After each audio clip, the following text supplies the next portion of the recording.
Hello my wonderful people and welcome to the Mega Modded Farm Tour. This series was huge and there are some parts that you might have missed along the way. So this is a cheeky behind the scenes look at what went on in the world of everything that is Mega Modded. It all starts here on Mega Modded Farm. You may notice I'm using a controller because yes, I tried to record this live and I didn't want my keyboard clicking in the background. But then I checked the recording afterwards and my mic did not record.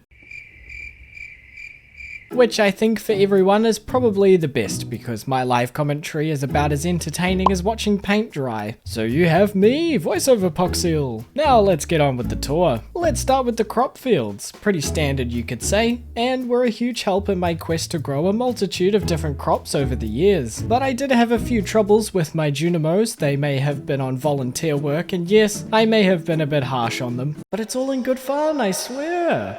Onto the expanded section were my beehives. I'll admit, more for aesthetics than anything else, and I got a bit lazy forgetting to plant flowers in the middle, so that's on me. But something a bit more profitable was the slime hutch. Sorry, give me one sec. Oh yeah, that's the good stuff. After the discolored slime incident, I was happy to fill it with tiger slimes again, albeit taking a lot more time than I'd like to admit finding one in the volcano dungeon, but I mean hey, we got there in the end. Just below are the fish ponds. I just like the beehives more for aesthetics than anything else, because ponds go fun color, and that's all I have to say about that. Now we cannot pass by the infamous tractor. One regret about this series I have is not introducing the tractor into my life sooner. I had some fun on it during the final 500 days video. It seriously speeds up farming so much and I really would have benefited from that big time early on. But alas, hindsight is a great thing. The final part of the extension is the diamond jade shed. Wait a minute, where'd the floor and the walls go? Well, despite that, it turned out great. I knew I couldn't fill the whole shed with crystallarium, so decorating it was my compromise. Heading across the farm, we come across the massive orchard I cultivated. I severely underestimated the amount of trees I would be planting. There were a lot of modded trees added to this game, but I kind of liked it being unorganized. I know, right? That is a very crazy thing to hear come out of my mouth. But the randomness really added to it, and to be honest, I don't think I'd be able to keep it organized as I went anyway. Next is my row of crop chests. Now, they got a bit chaotic at the end due to their demand of new crops for both cooking and shipping collections, but they played their part well. And beside them, we can't forget about the most loyal steed around, Dusty. He's been through thick and thin with me, and I couldn't have asked for a better partner on this journey. Now he can rest and relax for the remainder of his days after an adventure well spent. Aww. Just above the farmhouse is where I kept the tappers and made my oak resin, maple syrup, and pine tar. Although the oak resin farm is now turned into a golden clock area. I got the golden clock quite early on if I remember correctly. I think it was in like the 300 days video. Either way, I love having a space to show off this beauty. The only thing missing is the statue of true perfection. Next on the visiting list is the greenhouse. There wasn't anything too special about it. I could have added a greenhouse mod, but I didn't really find one that I liked. However, I do have a varying range of trees in here. This is back from when I was naive and unaware of the number of fruit, nut and vegetable trees in this game. The animal area is looking a bit neglected, you can tell by the number of truffles around the place, but my animal friends are still surviving and thriving, and that's all I could wish for them. I did use a very similar layout to the expanded series, but that's because Grandpa's farm uses these areas for animals anyway, so it'd be rude not to use them for what they were made for anyway. Beyond the animal area is my hub area. It wouldn't be a Poxil playthrough without his handy dandy hub area now, would it? I really love having an area like this because it keeps me organized. If I didn't, my head would go off its hinges and I'd have no idea where anything was. It's certainly grown in size over time, but with all that these mods bought, it's no surprise that it did. Ah yes, the artisan machines. Somehow my favorite thing, yet also my least favorite thing from the whole series. I can't say these machines would be impossible to figure out without that wiki page I found, but that's exactly what I'm saying. The multitude of artisan products that come with these machines is is just, it's downright insane. But I loved making so many new and wonderful things that I actually just didn't mind. You can see as I'm scrolling through the shipping collection, so much isn't shipped, because half of it is from these damn machines. We can't go without mentioning the keg sheds, of course, my profitable pride and joy. But the sheds are pretty self-explanatory.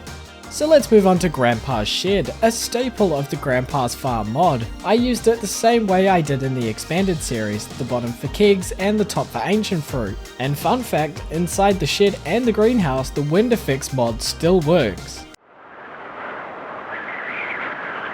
So the plants sway in the draft of a creaky old shed, I guess? Anyway, some may choose to use the bottom of the shed for casks to age your wine if you choose to, but I'm not much of a big casks guy anyway, so it's totally up to you. Right outside Grandpa's shed are two of the most historical moments in the farm's history, the prismatic jelly incident and all of my record-breaking lucky rings. All I can really say is if you know, you know. But if you don't know, well, the rings are obviously from panning with Puckseal, and the prismatic jelly incident, well, let's just say it was a tough time to get that prismatic jelly, and I just wanted to make sure that we had a record of it. To my dismay, it was too late and the door was locked. But that's okay, I'll just hand it to him tomorrow, right? Oh my god, where's it gone? No, are you I won't lie, my luck has been pretty shocking with this quest, but I'm happy to have it done. So back on the farm, I cemented this moment in history by placing the jar on a sign beside Grandpa's shed.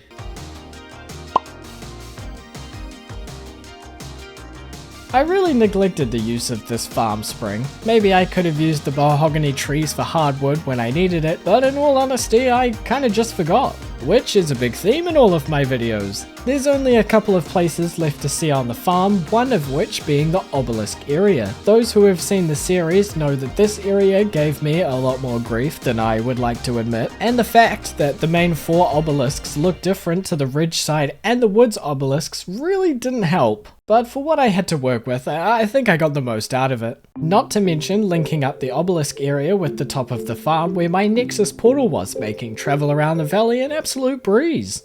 So that is the mega modded farm wrapped up, so let's move inside to the farmhouse. First of all, I have to say good morning to my two beautiful children, Bingus and Gert. They're good kids. Overall, the farmhouse turned out really nice. The lounge area holds my tea set, which, fun fact, is actually the first ever tea set I've received in any of my Stardew playthroughs. It's history in the making. I was a bit stumped with the second half of the lounge, but a cozy book reading spot was exactly what it needed.